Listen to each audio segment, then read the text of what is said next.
Hola, mi nombre es César Trejo. Yo soy licenciado en Artes Visuales por la Escuela Nacional de Artes Plásticas de la Universidad Autónoma de México y actualmente me desempeño como profesor de la asignatura de Museografía y Curaduría en el Instituto de Artes de la Universidad Autónoma del Estado de Hidalgo. La ponencia que estoy grabando pertenece al 14º Simposio en Artes Visuales dentro de la quinta Semana de las Artes, cuya temática es Arte y Tecnología. Lleva por título La tecnología como herramienta en el diseño de materiales para la educación artística no formal. Voy a proceder a compartir pantalla.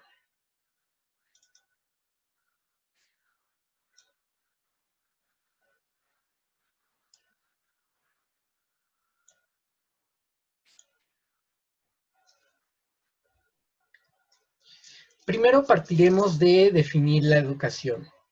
Entenderemos por educación formal estos procesos regidos por el Estado. Son los sistemas educativos que se generan de manera seriada y jerárquica.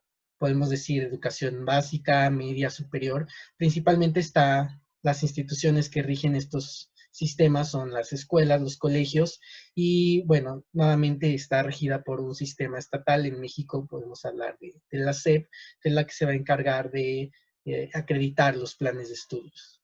Esta educación es precisamente la que nosotros adquirimos al especializarnos de manera académica, ¿no? Sin embargo, también existen instituciones que generan procesos de enseñanza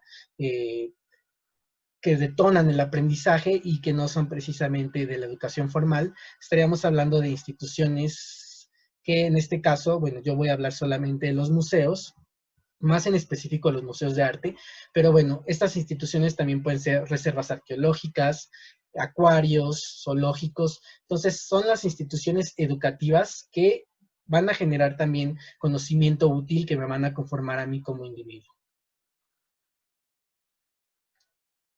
¿Cómo van a educar los museos y cómo van a generar procesos de enseñanza? Bueno, en este diagrama podemos ver que los museos tienen múltiples funciones, ligadas obviamente a sus objetivos como institución. Uno principal es la de conservar bienes artísticos. En el caso de los museos de arte, pues, conservar piezas y obras de arte. Tenemos aquí almacenarlas, pero aparte de almacenarlas, el almacenaje tiene que estar en óptimas condiciones para que las piezas en su dictaminación siempre se conserven, valga la redundancia, en buen estado, ¿no?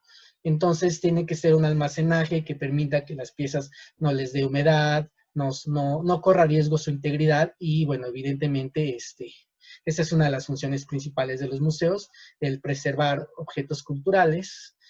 Al mismo tiempo tiene que difundirlos, entonces esto lo genera por medio de proyectos expositivos y, bueno, también genera conocimiento de estos mismos por medio de proyectos de investigación.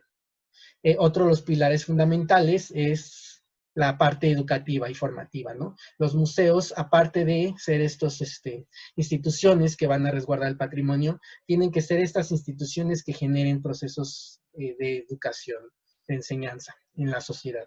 Entonces, por eso yo lo marco en este diagrama de un color para resaltar el interés de que en esta exposición hablaré precisamente de cómo los museos generan procesos educativos por medio de la tecnología. Aquí tenemos que los museos pueden generar diferentes ofertas para generar procesos de aprendizaje. Unas son actividades presenciales. Pues nosotros cuando vamos al museo podemos aprender por medio de visitas guiadas, recorridos en salas, rallies temáticos. También de igual manera podemos aprender en talleres, cursos, seminarios, diplomados. Todos estos tipos de actividades requieren de un acompañamiento sincrónico de una persona. Entonces, junto con nosotros va a haber un guía, va a haber un tallerista, va a haber un especialista que nos va a acompañar en este proceso para que nosotros generemos a través de la experiencia un aprendizaje que sea significativo y que nos genere conocimiento útil en nuestra estructura como individuos. Pero de igual manera podemos ver otras ofertas de educación asíncrona, entonces estas ya no requieren que alguien esté acompañándome, yo puedo como visitante aprender por mi cuenta por materiales pues ahora sí que materiales que yo puedo descargar, que yo puedo acceder a ellos y son de autoconducción, ¿no? Son los que marco en este diagrama y bueno, estos materiales pueden ser desde formatos muy tradicionales como en los impresos, folletos, guías, mapas, hojas de sala, cartografías de exploración, etcétera, etcétera, que tanto pueden estar dentro del museo como fuera de, pueden ser desde antes de, estos materiales puedo consultarlos antes de llegar a mi visita, durante mi visita, posterior a mi visita, pueden estar enfocados a diferentes tipos de públicos, en este caso hablaríamos en materia de diseño usuarios, pueden ser enfocados a niños, adultos mayores, etcétera, etcétera, ¿no? Y estaríamos hablando de algo que también nos interesa reflexionar en la ponencia de esta ocasión, que vendrían siendo cómo estos materiales también pueden apostar a formatos apoyados por la tecnología, como pueden ser formatos digitales, dentro de sala formatos proyectados, formatos descargables, aplicaciones móviles, entre otros. Nos vamos a encontrar con un paradigma. Los museos, como ya lo mencionamos, trabajan en la conservación, pero principalmente también trabaja en la construcción de una cultura, de una identidad y cómo esta cultura se va a transformar por medio de la memoria. Mientras por otro lado, como sociedad, somos cada vez más cambiante, ¿no? En su libro, La modernidad líquida, Zygmunt Bauman habla precisamente de que somos una sociedad que se va a configurar por medio del cambio, ¿no? La sociedad cada vez va transformándose y este cambio, si en algún momento de la historia fue paulatino, recientemente es muy inmediato. Entonces, operamos con el fenómeno de la inmediatez y nuestra naturaleza es de transformación rápida. Entonces, por ende, los museos como institución deben de también adaptarse a esta naturaleza que tenemos y deben ir cambiando de manera rápida. Entonces, no podemos encontrarnos con la institución hegemónica que va a preservarse de manera igual, mientras como cultura vamos a hacer una cultura que va a tender a lo efímero.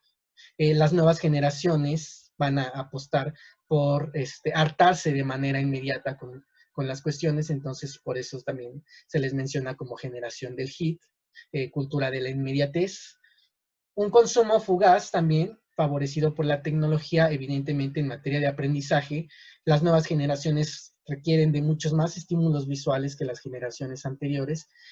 Las generaciones actuales se hartan de estar atravesando los mismos estímulos y materia de aprendizaje.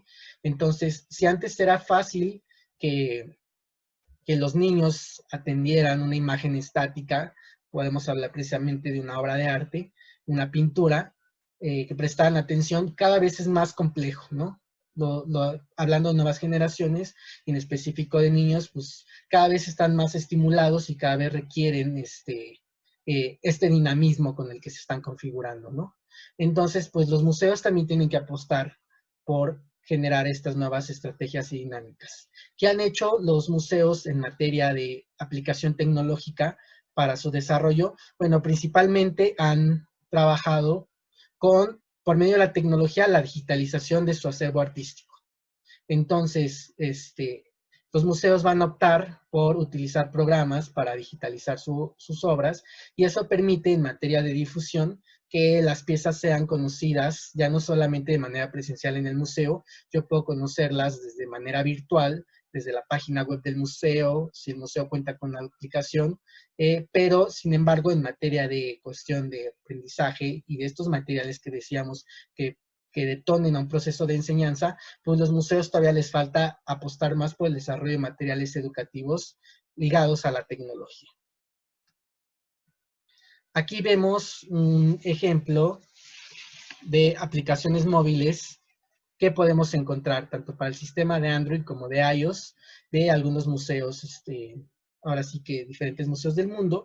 Por ejemplo, la aplicación del Museo del Louvre, el Museo del Prado, por ejemplo, que ha apostado bastante en estos nuevos cambios de utilización de la tecnología. No tiene una sola aplicación. Aquí podemos ver la captura de una aplicación en torno a los grandes maestros. Entonces es un diseño estructurado para conocer diferentes artistas de su colección, diferentes piezas, pero por ejemplo, tiene una aplicación enfocada únicamente al Bosco, ¿no? Entonces es una institución que ha apostado por el desarrollo de diversificación de ofertas por medio de la tecnología, ¿no? El MoMA, también tenemos aquí un ejemplo de una aplicación de descarga. Y todos estos ejemplos de materiales enfocados a manera de aplicación tecnológica los podemos ver principalmente en museos europeos y no tanto en nivel nacional. ¿Qué va a suceder con los museos en México? Los museos en México podrán apostar también por la tecnología, pero su rezago se ha visto en mayor medida, principalmente por la carga de inversión que cuesta, hablando de niveles capitales, generar una aplicación es bastante costoso. Los museos en nuestro país operan con poco presupuesto, principalmente los museos públicos, y bueno, también somos una sociedad ligada a la obsolescencia programada, ¿no? Entonces, en cualquier momento, la aplicación que invierte todo un esfuerzo económico, físico, pues dejará de funcionar a los 2 días, al año. Entonces, se tiene que estar renovando constantemente, es la naturaleza tecnológica, y bueno, los museos principalmente al enfrentarse a estas dos dificultades, la dificultad del costo presupuestal y la dificultad de cómo enfrentarnos a preservar un material y que no sea absorbido por esta obsolescencia, pues es bastante complejo, ¿no? Vemos aquí un ejemplo de una aplicación, Second Canvas, de una empresa española fundada en 1991, de Mad Pixel Factory. Entonces, podemos ver que aquí en la aplicación está funcionando con las piezas del Museo Thyssen.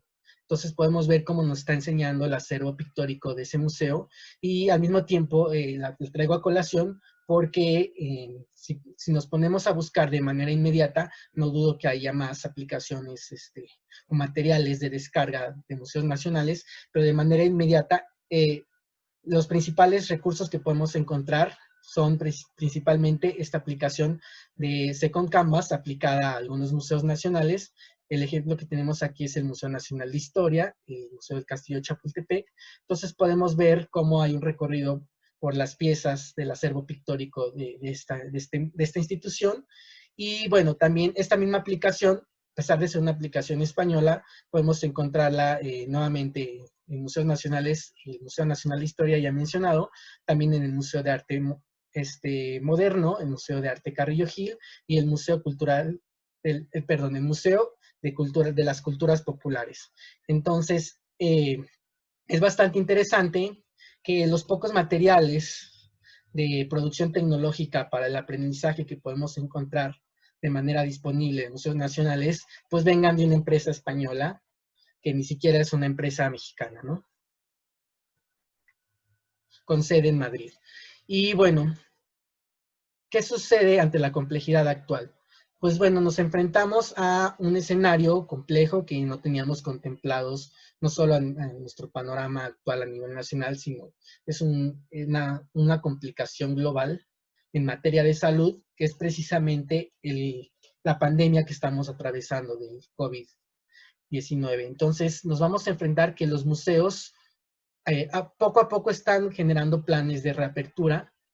Actualmente podemos decir que ya la mayoría, si no abierto todavía, ya está visualizando algún protocolo de apertura, pero bueno, durante bastante periodo de tiempo tuvieron que cerrar, ¿no? Por ser espacios precisamente donde había suficiente demanda de personas en una misma sala, entonces podían prestarse como focos de contagio, ¿no? Entonces, ¿qué sucede? Los museos cierran, las personas ya dejan de tener este acercamiento directo con las obras, y aquí se evidencia precisamente la falta de estos materiales digitales para que la gente pudiera generar procesos de aprendizaje a distancia. Entonces, yo puedo aprender, evidentemente, de arte y de primera mano. O sea, puedo aprender de arte desde el internet y desde los libros, pero ir al museo es ver las obras de primera mano y es la principal experiencia de estar frente a una obra de arte y de donde el arte como tal vive y se enfrenta directamente al espectador, ¿no? Entonces, ahora, ¿qué sucede? Que los museos se ven en esta dificultad durante bastantes días, un periodo prolongado de tiempo, y se hace evidente que no todos los museos se vieron preparados para enfrentar la situación de la pandemia por precisamente la falta de apuesta a la tecnología, ¿no? Ya mencionamos que no necesariamente es negligencia, puede haber factores complejos como meramente los presupuestales, entre otros que acabamos de mencionar, pero bueno, evidentemente se hace visible que la tecnología es principalmente quien va a permitirnos generar aprendizaje a distancia. No sabemos todavía la nueva realidad, hasta cuándo vaya a estabilizarse todo. Entonces, pues los museos ahorita tienen que estar pensando ya en adecuarse a esta nueva realidad, ¿no? Entonces, bueno, evidentemente, algunos museos de arte lo que hicieron fue operar actividades, sobre todo programas académicos, conferencias, conversatorios, charlas por plataformas de videollamadas, y así pudieron seguir generando ofertas para sus públicos y seguir conectando con su comunidad. Sin embargo, pues ya no fue posible en muchos casos seguir generando pues esta parte de difundir en específico las piezas de sus acervos, a excepción de los que los tenían digitalizados o de los museos que cuentan con recorridos virtuales. A manera de conclusión, tenemos que ir cerrando la presentación por lo corto que es. El tema da para bastante, pero bueno, la duración es breve. Entonces, iremos perfilando algunas conclusiones que es necesario poner sobre la mesa. La primera sería que pese a los costos y lo complejo que pudiera ser apostar a la tecnología como herramienta clave dentro de un museo tradicional, la nueva realidad social, lo que mencioné a un principio también de cómo se están configurando los individuos y los cambios generacionales, y sobre todo ahora, nuestro contexto actual, la complejidad sanitaria, hace necesario que las instituciones, principalmente estos museos, tengan que apostar por el uso tecnológico. En materia de diseño, es fundamental que se profesionalice la producción de herramientas gráfico-tecnológicas con una función educativa y divulgación del patrimonio artístico y cultural. Los museos y recintos culturales deben apostar por comunidades de visitantes potenciales, evidentemente generaciones más jóvenes, que al mismo tiempo de ser más jóvenes son más visuales y tienen una formación tecnológica ligada al pensamiento computacional. Es necesario mencionar precisamente que en el panorama actual, a pesar del rezago tecnológico que habían tenido los museos, no había habido gran complejidad porque siempre ha habido un público asiduo, al menos podemos decirlo a nivel nacional, pero también de manera internacional, que siempre iba a haber una comunidad que buscara el museo de manera clásica, por así decirlo, sin necesidad de un apuesto por el desarrollo tecnológico. Y hasta hemos visto exposiciones donde en su momento las personas llegaban a hacer filas y filas para poder entrar a ver una pieza de arte, entrar a ver cierta proyecto expositivo con un ejercicio curatorial. Entonces, antes de la pandemia, pues, a pesar de que no se apostaba por jalar nuevas generaciones más visuales, nuevas generaciones ligadas al pensamiento computacional, con nuevas competencias en materia de aprendizaje, y que hay que decirlo, nos duela a los que nos profesionalizamos en esto, pues nuevas generaciones que el arte se les hace aburrido por ser precisamente, bueno, sobre todo soportes tradicionales, por ser precisamente estáticos y no era necesario en su momento que se apostara por estos nuevos públicos potenciales porque pues siempre tuvieron un público asiduo, ¿no? Y es necesario replantearse también, no solamente ofertar para nuestros públicos ya asiduos, sino también ofertar para los públicos potenciales. Se hace indispensable detonar el trabajo transdisciplinario de forma que se pueda vincular la misión de conservación y difusión de bienes artísticos con estrategias de diversificación de la cultura, obviamente utilizando en cuestión de la reflexión que ahora hacemos, la tecnología y las herramientas de una producción digital. Es necesario en materia de educación que se apueste por los procesos de enseñanza, por estos procesos de enseñanza-aprendizaje ligados a los nuevos medios de producción y comunicación de la sociedad contemporánea, para ligar el aprendizaje a la experiencia derivada del uso de la tecnología. Y bueno, finalmente este último punto también da mucha tela que cortar y puede generar reflexiones muy amplias, imposibles de reducir en tan poco tiempo, pero que yo considero fundamental mencionar. Pues bueno, también es prácticamente importantísimo, aquí pongo, es fundamental que la apuesta tecnológica se configure también para generar al mismo tiempo estructuras más inclusivas, que detonen ofertas para romper barreras provocadas por la discapacidad. Los museos han implementado programas, esto es cuando han funcionado con normalidad, han implementado programas para acercarse a las comunidades que viven con discapacidad. Pueden ser recorridos con lenguaje de señas, pueden ser reproducciones de las piezas para que personas con debilidad visual o ciegas puedan tocarlas, etcétera, etcétera. Dependiendo de, se podrían citar varios ejemplos de museos y varios programas que han utilizado para poder generar ofertas inclusivas, pero bueno, en materia de desarrollo tecnológico, pues también es necesario que se generen herramientas con una funcionalidad educativa pensando en estos públicos especiales. Muchísimas gracias.